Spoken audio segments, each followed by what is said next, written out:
Bem, amados irmãos, a paz do Senhor para todos. Vamos continuar desta feita. Vamos trazer outro assunto. Já falamos a respeito do versículo 4, onde o versículo 4 destacou aqui o autor a questão da graça e paz do Senhor. Agora vamos entrar no versículo 5, onde o autor coloca em destaque o seguinte: soberano de todos os reis.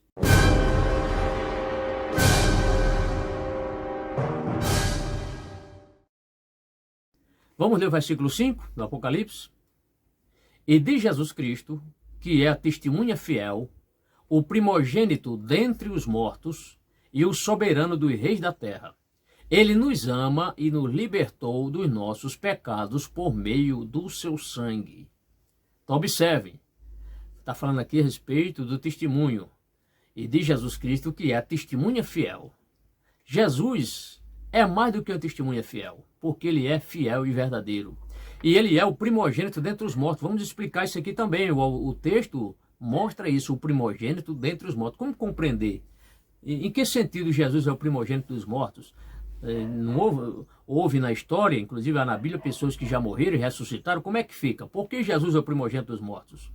E por que ele é o soberano dos reis da terra? Ele nos ama e nos libertou dos nossos pecados por meio do seu sangue. Será que alguém tem alguma dúvida se Jesus ama ou não o pecador? Jesus não ama o pecado. Jesus não ama as atitudes do pecador, mas Jesus ama o mais mísero pecador. Vamos ao comentário do autor do livro. Deus pretende estabelecer seu reino aqui na terra. Ora vem, Senhor Jesus, que isso logo aconteça, né? E Jesus é o escolhido que governará esse reino. O reino glorioso será esse reino do Senhor Jesus. Vemos as nações aí se preparando para a guerra, nações associando-se a outras, blocos econômicos, enfim.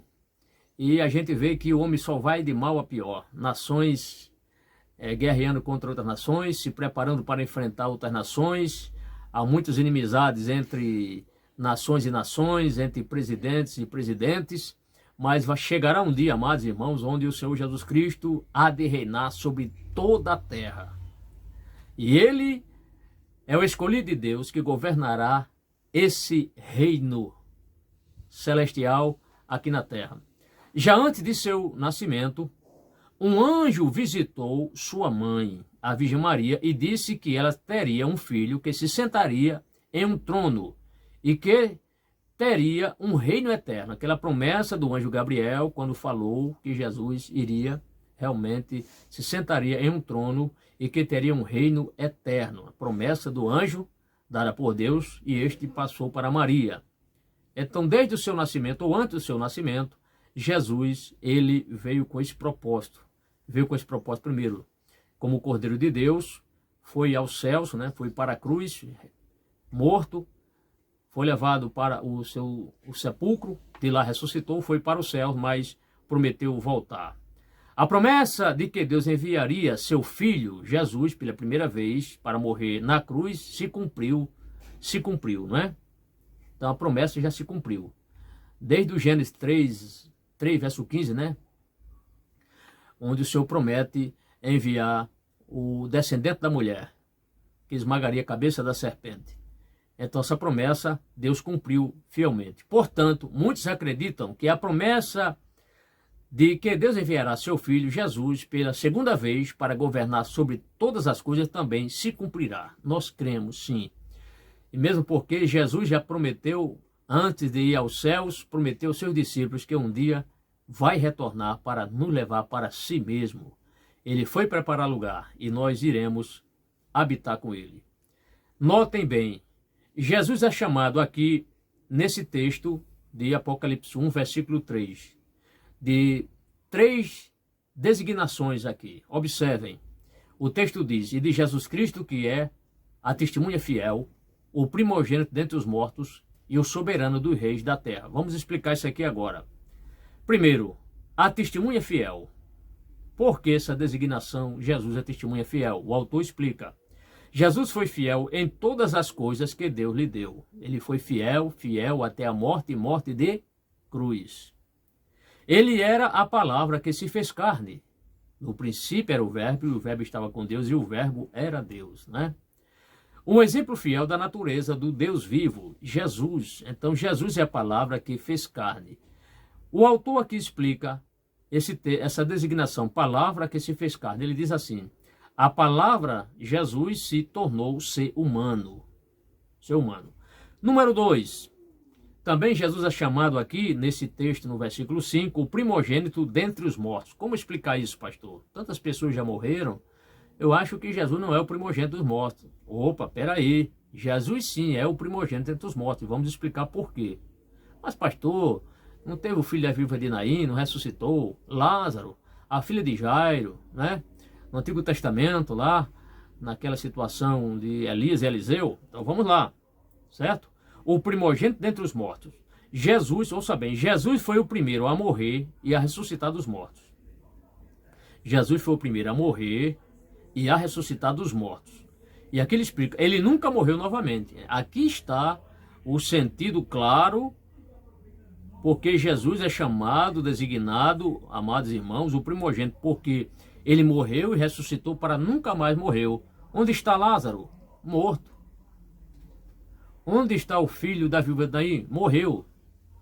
Né? Jesus ressuscitou, mas ele tornou a viver. Então não é primogênito dos mortos.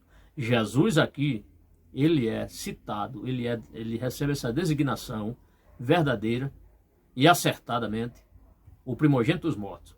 Outros ressuscitaram dos mortos, mas depois morreram novamente. Por isso que Jesus é o primogênito dos mortos, porque ele morreu e ressuscitou para nunca mais morrer. Entenderam isso aí? Número 3. O soberano dos reis da terra. Esta é a sua posição no mundo. Os governantes do mundo ainda não se deram conta de que Jesus está no comando, mas ele está. Quem achar que o comando dos Estados Unidos está na mão do presidente, o comando da Inglaterra está na mão da rainha ou do seu primeiro-ministro, no Brasil do presidente, lê do engano. Quem está no controle de todas as coisas é o Senhor Jesus Cristo. O texto ainda diz: chegará o dia em que ele reinará fisicamente sobre todo o poder da terra. Reinará fisicamente. Aí a gente vê profecias de Isaías que vão se cumprir, de Ezequiel que hão de se cumprir, tudo com referência também ao Senhor Jesus Cristo, ao seu reino. Não é? Nações subirão a Jerusalém, pessoas subirão a Jerusalém para adorar o Rei dos Reis e o Senhor dos Senhores. A Bíblia também nos diz que Jesus nos ama. Ele nos ama com um amor eterno, um amor que nunca falha. Talvez o meu amor, o seu amor falhe. Geralmente a gente ama apenas aqueles que nos amam, pessoas que nos consideram. Porém, o amor de Jesus é um amor que se sobressai sobre todos os amores, espécies de amores, tipos de amores que há neste mundo. Ele nos ama com um amor eterno, um amor sem interesse, um amor desinteressado, um amor que nunca falha. E a prova de seu amor está no fato de que ele remove nossos pecados. Olha aí, que amor remove nossos pecados, mediante o quê? O derramamento do seu próprio sangue, sua crucificação. Então, esta é a maior prova de amor, de alguém morrer pelos outros. E Jesus deu exemplo desse amor. Morreu inclusive pelos pecadores, morreu até por aqueles que estavam lhe humilhando, lhe torturando, lhe crucificando. Jesus morreu também por ele. Jesus, quando estava já próximo à morte: Pai, perdoa-lhes, porque não sabem o que fazem. Mas o autor aqui, ele tem dois significados. Primeiro, para pecados e crucificação. É claro que você sabe, mas vamos ouvir o autor, o que é que ele diz? Pecados. Pecados são pensamentos, a gente pode pecar por pensamentos, por ações e omissões contrários à vontade de Deus. Então, todo pensamento, atos e omissões contrários a Deus constitui-se pecado. Certo? Há pessoas que acham que pecado é só a ação. Até a omissão pode ser pecado também. Pensamentos, atos e omissões contrários à vontade de Deus. Isso é pecado. E crucificação? Crucificação, execução na cruz. Isso aí está fácil, né? O que outros dizem? David Brice, o que ele falou aqui? O autor, como eu disse em lições anteriores, ele vai usar aqui algumas falas de algumas pessoas que deixaram escritas frases importantes e ele inseriu nesse seu livro. Vamos ouvir o que disse David Brice. Nunca devemos esquecer que somos o que somos, participantes do grande cenário da história, porque Jesus Cristo, com seu próprio sangue, nos deu perdão e purificação. É isso, que Deus em Cristo lhe abençoe. Obrigado por estar acompanhando essas aulas. Vamos, se Deus assim nos permitir, ministrar o versículo 6, onde o tema que o autor colocou é o seguinte: somos súditos? Vamos responder no versículo 6 na próxima lição. Até lá, forte abraço.